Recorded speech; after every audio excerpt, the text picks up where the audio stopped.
Happy Monday. The following Zoom session is being recorded and will appear later today on my YouTube channel, Math with Mayo.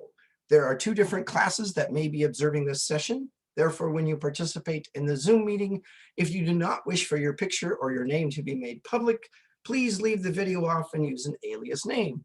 If you have questions during the meeting but do not wish to speak, email me at bmail@ybcc.edu and I will respond as soon as I can. Alrighty, so we're starting a new chapter today, chapter 10. We're going to take a look at section 10.1. And the first thing we're going to look at, we're going to talk about something called the principle of square roots, or the square root property. Let's see, this textbook calls it the square root property. And let's explore how that works. Let's say we had the equation x squared minus 9 equals 0. Well, going all the way back to chapter 6, when we looked at factoring, we see that this is the difference of two squares. We could factor it with conjugate pair. We'd have x plus 3 equals 0, x minus 3 equals 0, subtract 3 from both sides there, add 3 to both sides there, and we get x equals negative 3, x equals 3. So this second degree equation has two solutions. Now we're going to look at solving it a different way. We're going to start again with x squared minus 9 equals 0. In the previous chapter that we just covered, we solved radical equations by squaring both sides. Now we're going to solve an equation by taking the square root of both sides. So what we're going to do first of all is isolate the perfect square that contains a variable. So x squared, that's a perfect square that contains a variable. Then we're going to take the square root of both sides, and we get x equals 3. However, from our previous example, we know that x is not only positive 3, but negative 3 as well. So in the process, when we take the square root of both sides, we're going to add a plus or minus to the side with the constant on it. So we get x equals plus or minus 3. Now, that is notation that is used in mathematics. However, WebAssign doesn't allow for that notation. So what you'd have to do is say, well, x equals 3, comma, and negative 3. Or x equals negative 3, comma, and 3. You have to list them separately, okay? Now, let's take a look at another example. Let's say we have w squared minus 47 equals 0. So we're going to use this square root property. We're going to isolate the square that has the variable. Then we're going to take the square root of both sides of the equation. So w is plus or minus the square root of 47. Well, unlike 9, which is a perfect square and comes out nicely, the square root of 47 does not come out nicely. So we'll get w equals negative the square root of 47, comma, the square root of 47. Those are our two solutions. Okay, let's take a look at another example. Let's say we have u squared minus 24 equals 0. So to isolate the square with a variable in it, we'll add 24 to both sides of the equation. Then we'll take the square root of both sides of the equation. So u equals plus or minus the square root of 24. Now, 24 isn't a perfect square. However, we can simplify that radical. So we will do that. 24 is 4 times 6. The square root of 4 is 2. So u equals plus or minus 2 square roots of 6. Or we could say u is negative 2 square roots of 6, comma, and positive 2 square roots of 6. Any questions on that? All right. Let's take a look at this one. Let's say we've got x minus 1 squared equals 4. And again, we're going to use the square root property. Well, now we don't have just an x, but we still have a perfect square that contains a variable on the left side of the equation. and a constant on the right side of the equation. So taking the square root of both sides, again, don't forget the plus minus, we get x minus 1 equals plus or minus the square root of 4 is 2. But I haven't solved for x yet. I still need to add 1 to both sides of the equation. So I get x equals 1 plus or minus 2, which gives us x equals 1 plus 2, which is 3, or x equals 1 minus 2, which is negative 1. So x equals negative 1 comma 3. There are our two solutions. Any questions there? Okay. Let's see here. Let's take this one. We have s minus 7, the quantity squared, equals 9. This is already set up with a perfect square containing a variable equals a constant. So we'll take the square root of both sides of the equation. We get s minus 7 equals plus or minus 3. Adding 7 to both sides, s equals 7 plus or minus 3.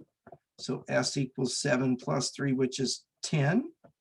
S equals 7 minus 3, which is 4. So s equals 10 comma 4 are the two solutions.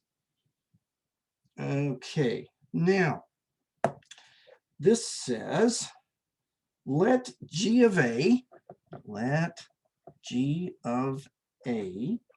equal the quantity 7a minus 2 squared. Then it says for what value or values of a is g of a equal to 8. So we're going to substitute 8 in the place of g of a. So our equation becomes 7a minus 2 squared equals 8. And I switched the order of the equation around because I like to have my constant on the right and my variable term that's squared on the left. Okay. Now I'm going to take the square root of both sides. So I get 7a minus 2 equals plus or minus the square root of 8. However, the square root of 8 could be written as the square root of 4 times 2, or 2 square roots of 2. So 7a minus 2 equals plus or minus 2 square roots of 2. But I haven't solved for a yet, so I'm going to add 2 to both sides. 7a equals 2 plus or minus 2 square roots of 2.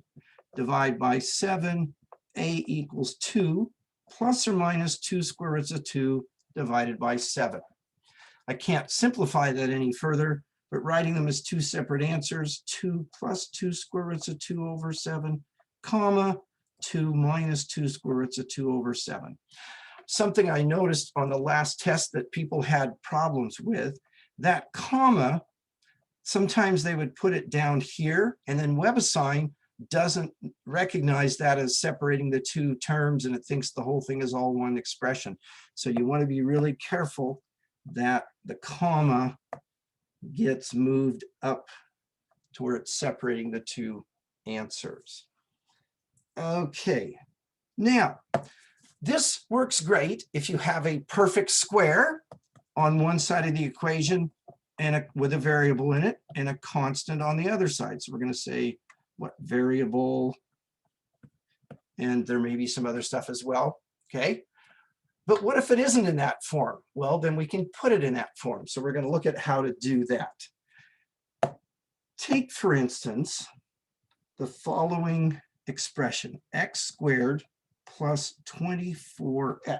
It says, complete the square and factor the resulting perfect square trinomial.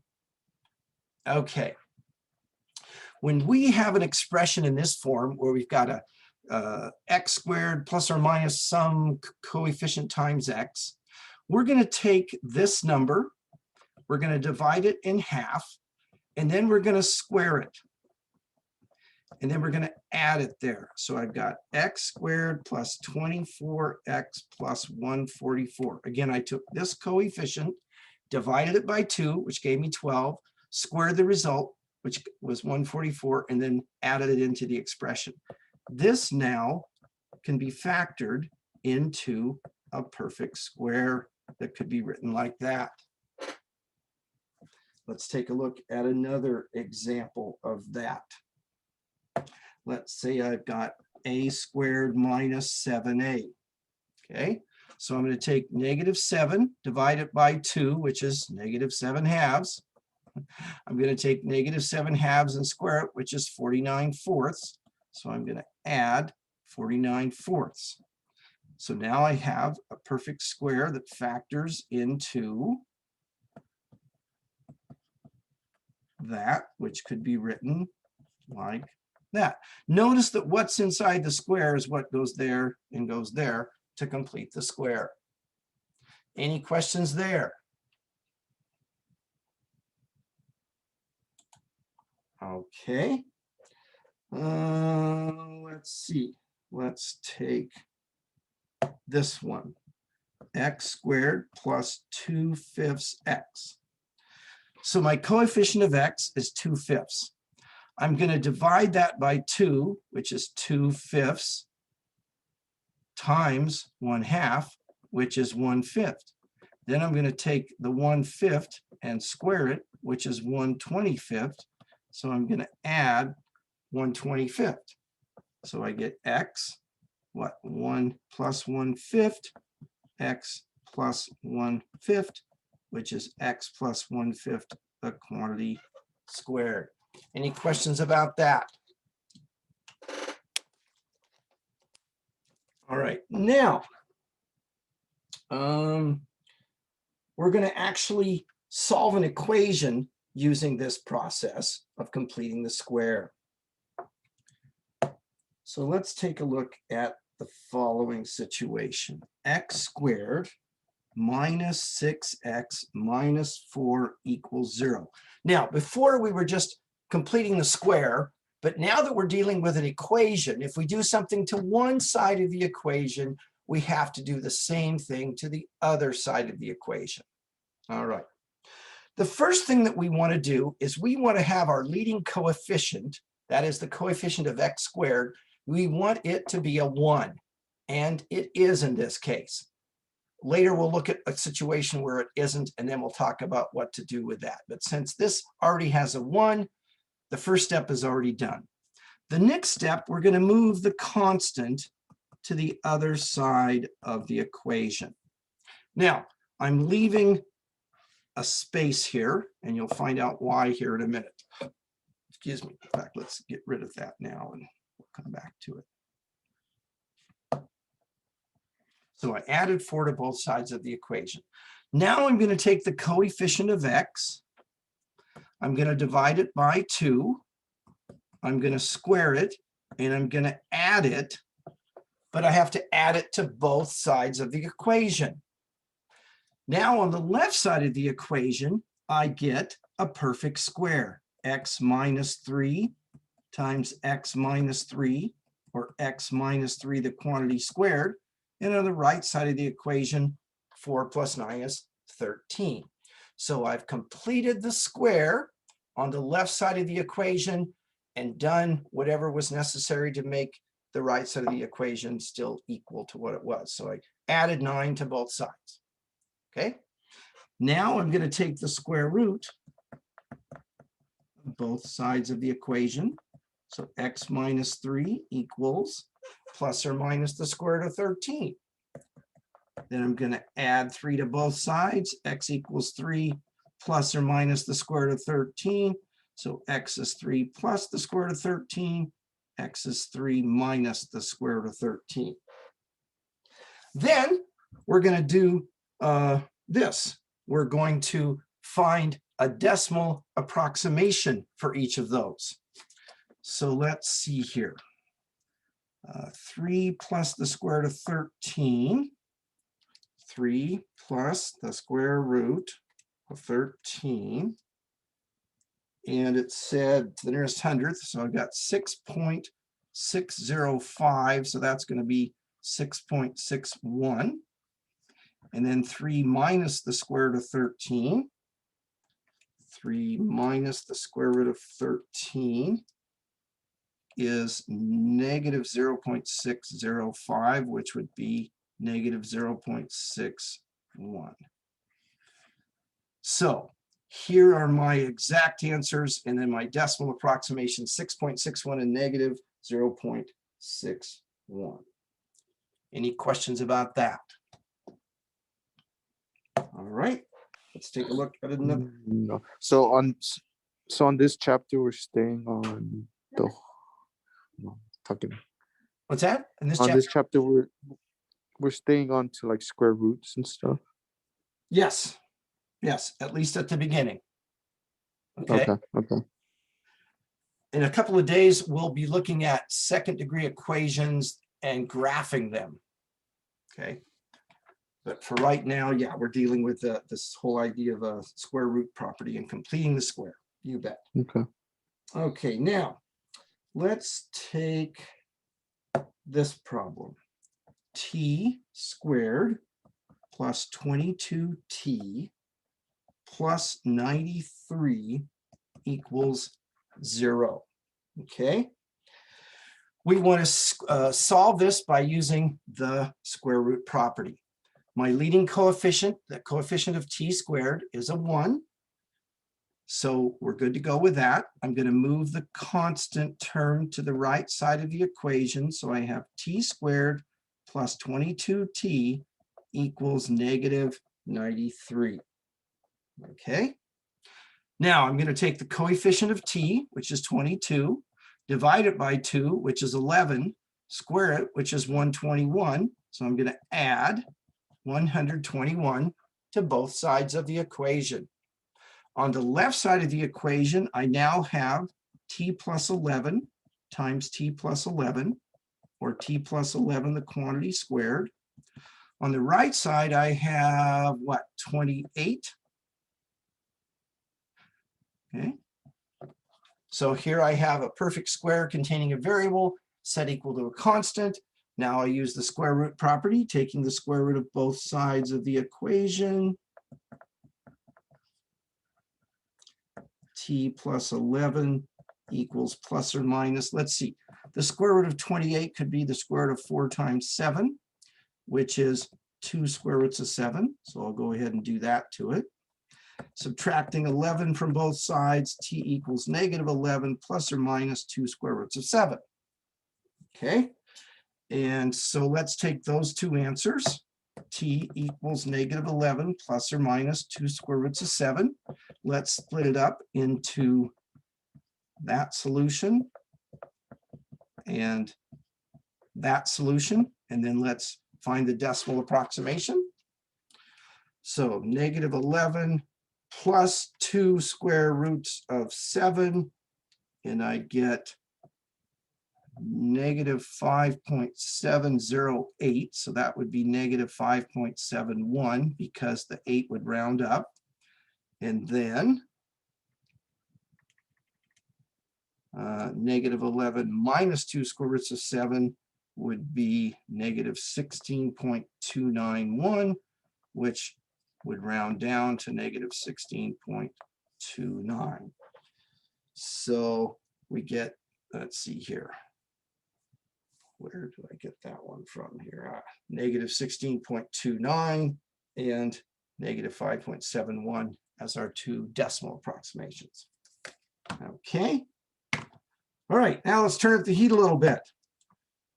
Now we're going to have an equation where the leading coefficient is not a 1. So 2x squared minus 5x plus 2 equals 0. So when this coefficient is not a 1, we need our first step to make it into a 1. So what I'm going to do is divide each term by that leading coefficient. If we thought of it as ax squared plus bx plus c, basically I'm dividing by a. So now x squared minus 5 halves x plus 1 equals 0. Okay, I'm going to move the constant over. X squared minus 5 halves x equals -1. I'm going to take the coefficient of x, which is -5 halves, and divide it by 2, which is like multiplying it by 1/2. So it becomes -5/4. I'm going to take, excuse me, -5/4. I said it right, but didn't write it right. Then squaring that, we're going to get 25/16. So I'm going to add 25/16 to both sides of the equation. Let me clean this up a little bit. Okay. Oops, I made the same mistake again.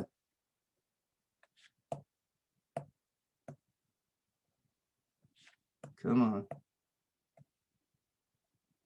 My eraser doesn't want to work. There we go.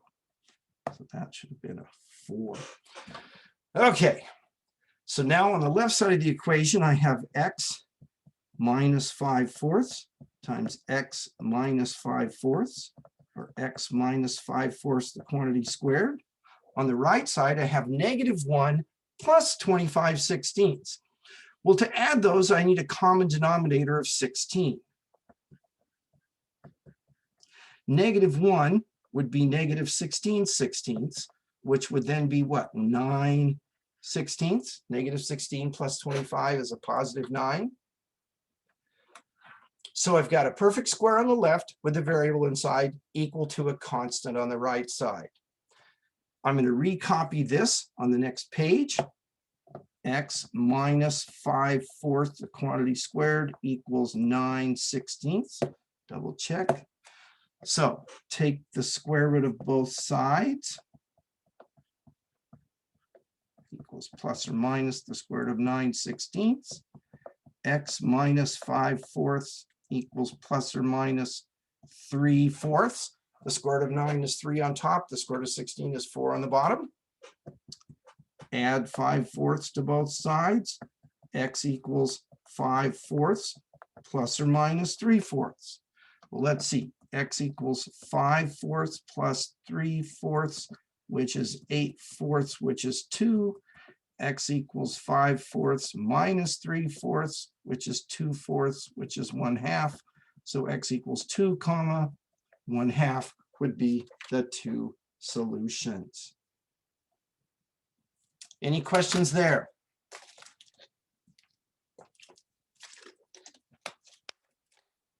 Okay, let's take a look at another example. 6x squared minus 12x plus 1 equals 0. It says use completing the square to solve each equation. Approximate each solution to the nearest hundredth. Okay. Now, since my leading coefficient is not a 1, we're going to divide each term by that coefficient. So I get x squared minus 2x plus 1/6 equals 0. So the first step is to make that leading coefficient of 1 unless it already is. The second step is to move the constant term to the other side of the equation. The third step is to take the coefficient of x, which is -2, divide it by 2, square the results, and add the results to both sides of the equation. Having done that, on the left side, you should now have a perfect square. On the right side, -1/6 plus 1 would be like -1/6 plus 6/6, which would be 5/6. So now I have the form I want. On the left side, I have a perfect square containing a variable. On the right side, I have a constant. I'm going to recopy that on the next page. X minus 1 squared equals 5/6. Okay. So now I'm going to take the square root of both sides of the equation. So I get x minus 1 equals plus or minus the square root of 5/6. And what I'm going to do here, I'm going to rewrite it like that.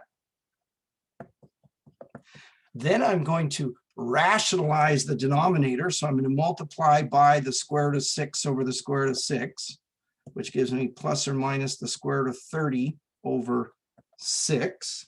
Okay, still with me? So then I'm going to add 1 to both sides. So I'm going to get x equals 1 plus or minus the square root of 30 over 6. Oh, wait a minute. That's not correct, is it? No. What's wrong with that? It's plus or minus the square root of 30 over 6, but the 1 isn't over 6, is it? How could I make it so that it's the same? Well, I could multiply this by 6/6, so x would be 6 plus or minus the square root of 30 all over 6. Why do that? Because mathematicians like to have a nice, neat little package, okay?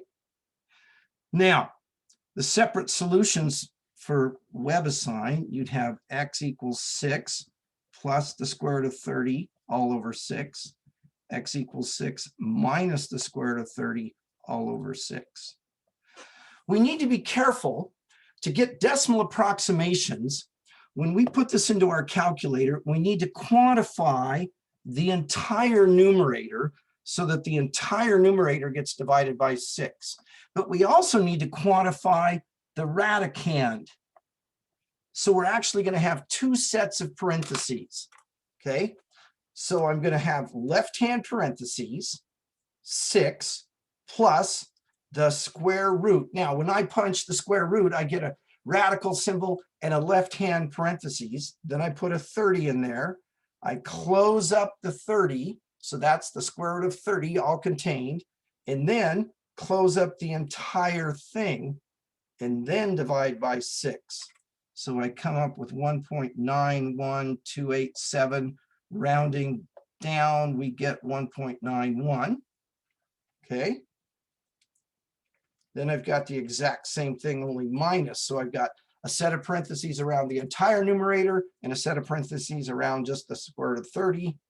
And I get 0.087. So that becomes 0.09. So I get 1.91 and 0.09. Any questions about that? No. All right, let's take a look at another one of these.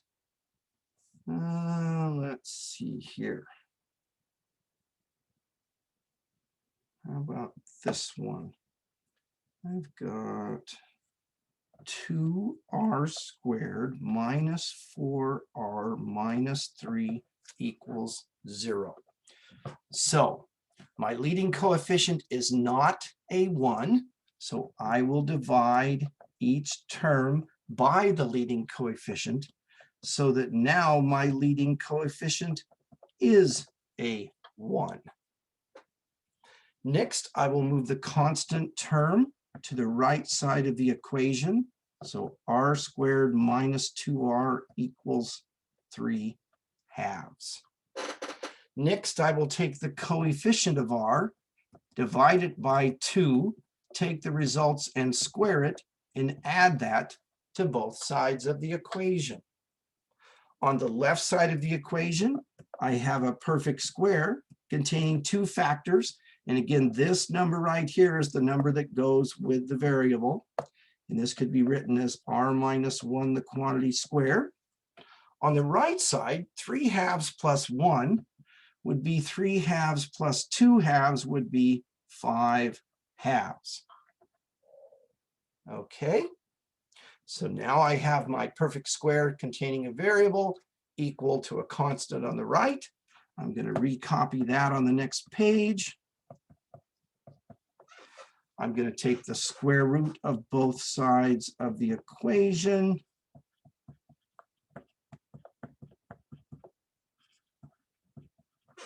I'm going to rationalize the denominator by multiplying by the square root of 2 over the square root of 2.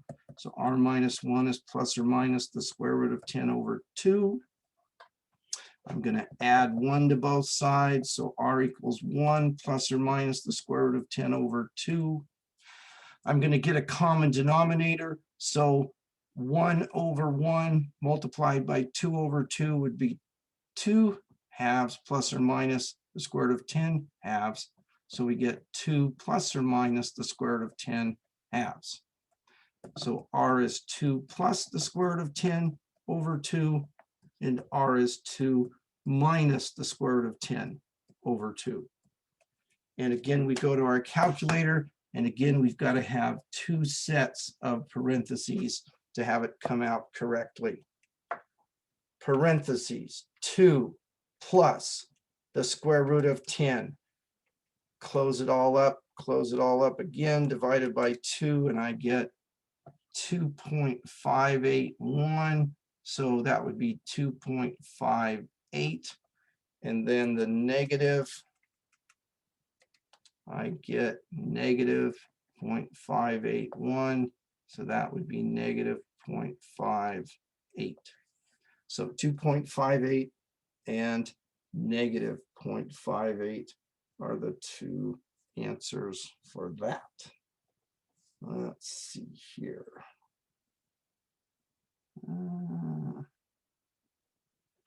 How are we doing? Are you picking up on this okay?